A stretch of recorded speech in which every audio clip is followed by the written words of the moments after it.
Trade in the Zone, de Mark Douglas. Capítulo 10. O impacto das convicções no trading. Se o ambiente externo se pode expressar numa combinação infinita de formas, então não há de fato limites para a diversidade de convicções que podemos adquirir. Esta é uma forma sofisticada de dizer que há muito lá fora que aprender.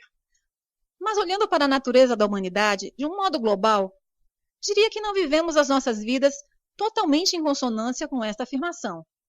Se for verdade que é possível acreditarmos em quase tudo, então por que discutimos e lutamos uns com os outros? Por que não temos todos o direito de expressar as nossas vidas de uma forma que reflita o que aprendemos a acreditar? Tem de haver algo por trás das nossas tentativas implacáveis e permanentes de convencermos os outros da validade das nossas convicções e de negar a validade das deles. Consideremos que todos os conflitos, desde o mais significante ao mais importante, seja entre pessoas, culturas, sociedades ou nações, é sempre o resultado de convicções em conflito. Que características das nossas convicções nos tornam intolerantes perante convicções discordantes?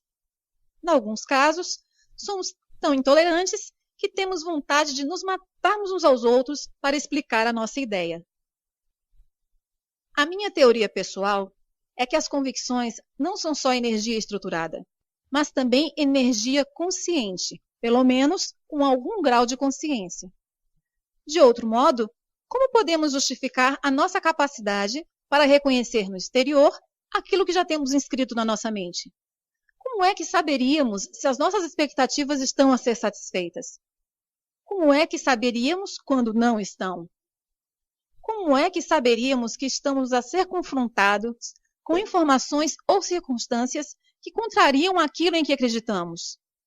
A única explicação é que cada convicção individual tem de ter algum grau de consciência que a faça funcionar da forma como funciona.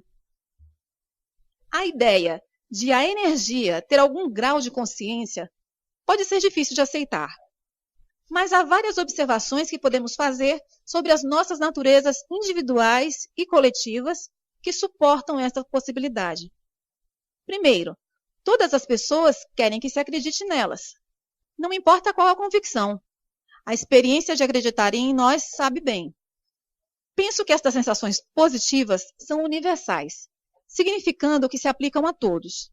Inversamente, ninguém gosta que não acreditem em si.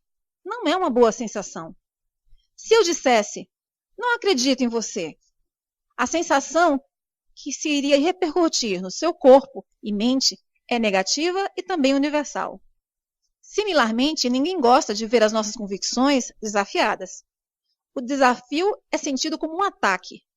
Toda a gente, independentemente da sua convicção, parece reagir do mesmo modo.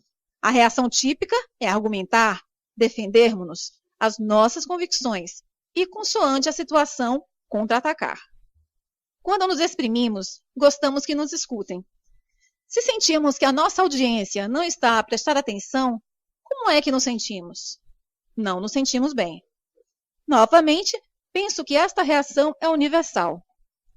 Inversamente, porque é tão difícil ser-se um bom ouvinte. Porque para se ser um bom ouvinte, temos na realidade que ouvir, sem pensar como nos vamos exprimir no momento em que podemos interromper a pessoa que está a falar. Que fosse incontrolável estar por detrás da nossa incapacidade para ouvir sem interromper. Nós não gostamos de estar na companhia de pessoas com convicções semelhantes às nossas porque nos sentimos confortáveis e seguros? Não evitamos nós pessoas com convicções diferentes ou conflituosas com as nossas porque nos sentimos desconfortáveis? A essência desta implicação é que no momento em que adquirimos uma convicção, ela parece assumir vida própria, fazendo-nos reconhecer e ser atraídos pela sua semelhança e repelidos por qualquer coisa que lhe seja oposta ou contrária.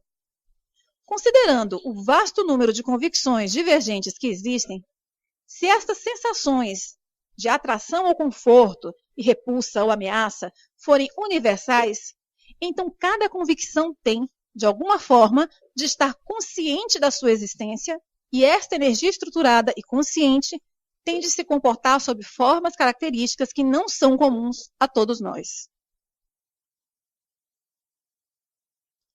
As principais características de uma convicção.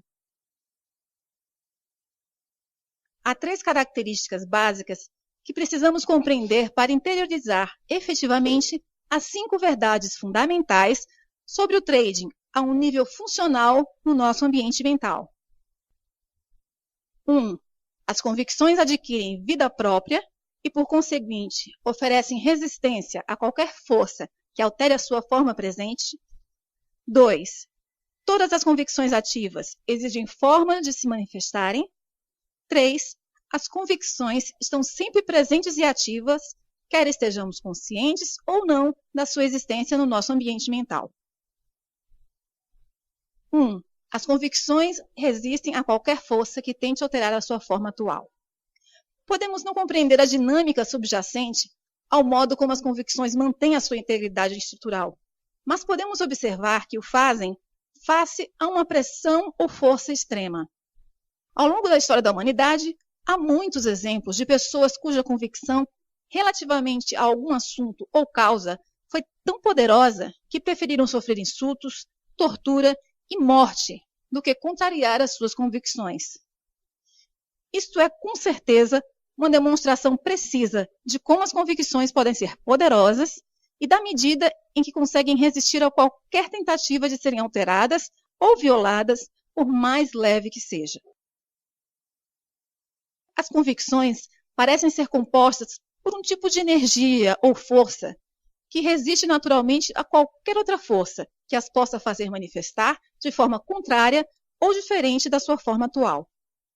Significa isto que não podem ser alteradas? Certamente que não. Significa simplesmente que temos de perceber como funcionar com elas. As convicções podem ser alteradas, mas não do modo como a maioria das pessoas podem pensar. Acredito que quando uma convicção é formada, não pode ser destruída. Ou seja, não há nada que possamos fazer para que uma ou mais de nossas convicções se desvaneça, como se nunca tivesse existido. Esta afirmação fundamenta-se numa lei elementar da física.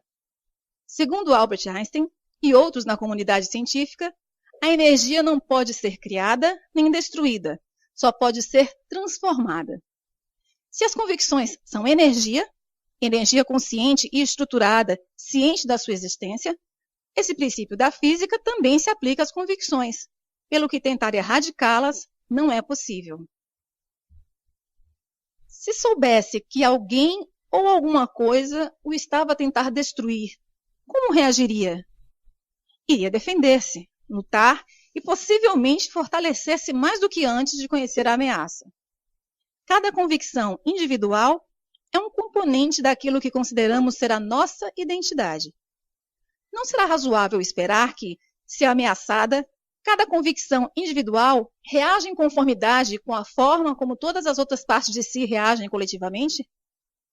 O mesmo princípio verifica-se se tentarmos agir como se uma convicção particularmente incomodativa não existisse. Se acordasse uma manhã e todas as pessoas o ignorassem e agissem como se você não existisse, como iria reagir? Provavelmente não passaria muito tempo até que agarrasse alguém e o olhasse nos olhos para o forçar a reconhecê-lo. De novo, se intencionalmente ignorada, cada convicção individual vai funcionar exatamente do mesmo modo. Vai descobrir uma forma de forçar a sua presença no nosso processo de pensamento consciente ou no nosso comportamento.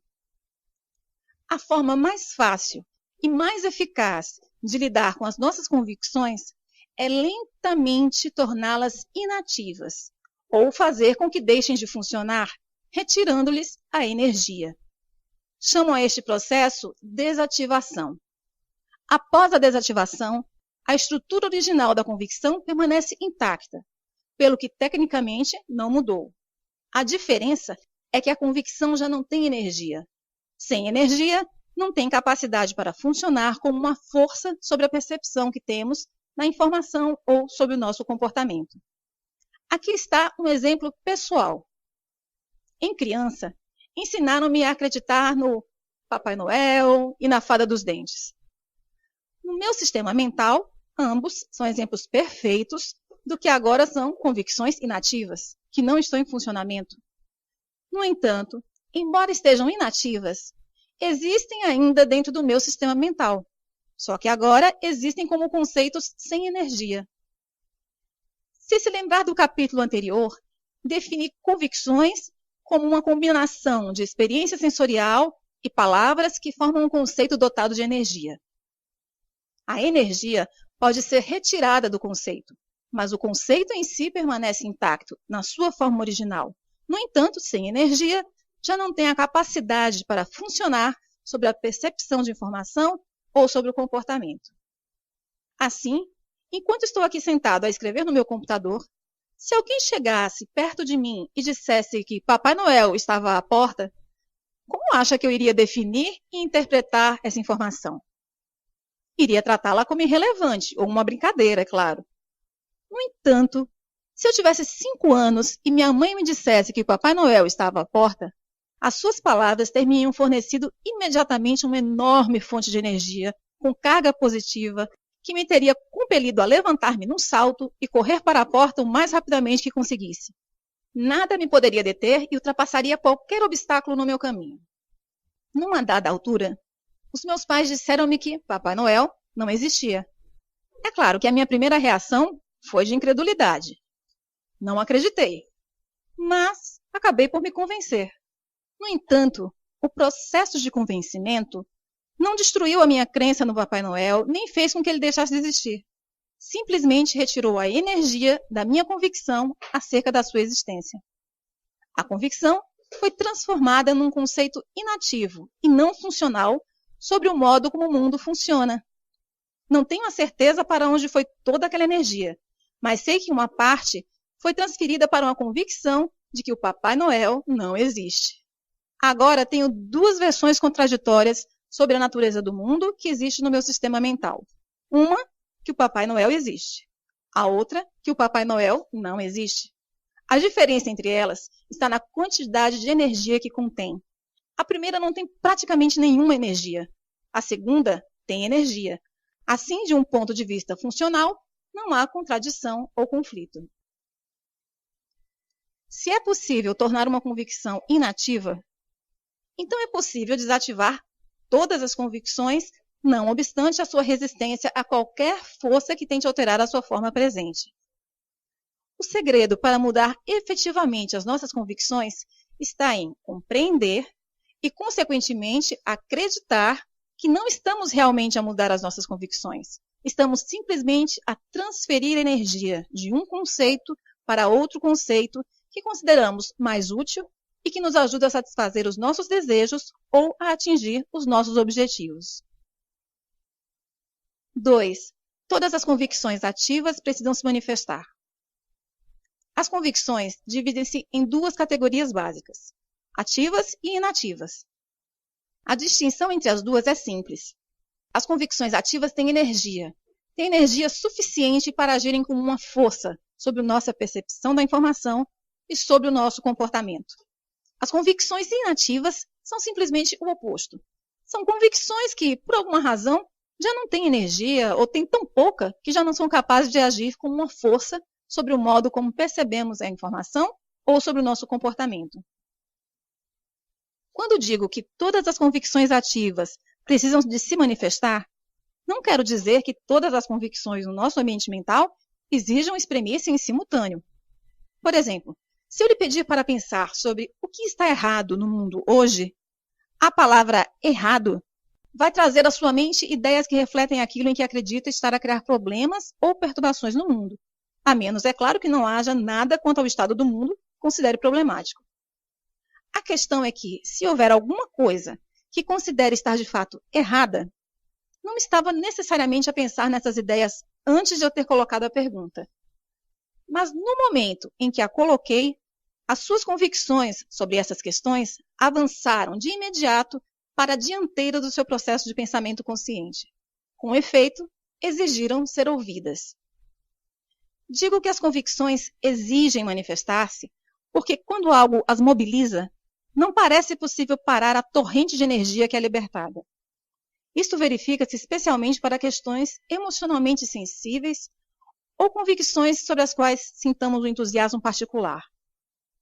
Pode perguntar, por que é que eu iria querer conter a expressão das minhas convicções? Podia haver diversas razões. Consideremos um cenário em que está a interagir com algum superior hierárquico do emprego e essa pessoa lhe diz algo que discorda completamente ou considera totalmente absurdo. Vai exprimir a sua opinião ou contê-la?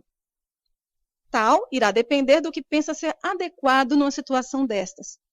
Se as suas convicções ditarem que manifestar-se será desadequado e essas convicções tiverem mais energia do que as que estão a contrariar, então irá provavelmente conter-se e não discutir abertamente. Pode estar a olhar para esta pessoa, o seu chefe, e a sentir com a cabeça em sinal de concordância, mas estará a sua mente de acordo? Estará a sua mente silenciosa? É claro que não. A sua opinião está efetivamente a contrariar cada ponto de vista do seu chefe. Ou seja, as suas convicções ainda estão a exigir que se manifeste, mas não estão a ser expressas para o exterior, para o ambiente, porque outras convicções estão a agir como uma força contrária. No entanto, irão em breve encontrar uma forma de sair, não é? Logo que sair desse cenário, irá provavelmente encontrar uma forma de descarregar a sua argumentação. Provavelmente, irá descrever a situação a alguém que pense que o vai escutar com atenção e solidarizar-se consigo. Este é um exemplo de como as nossas convicções exigem manifestar-se quando estão em conflito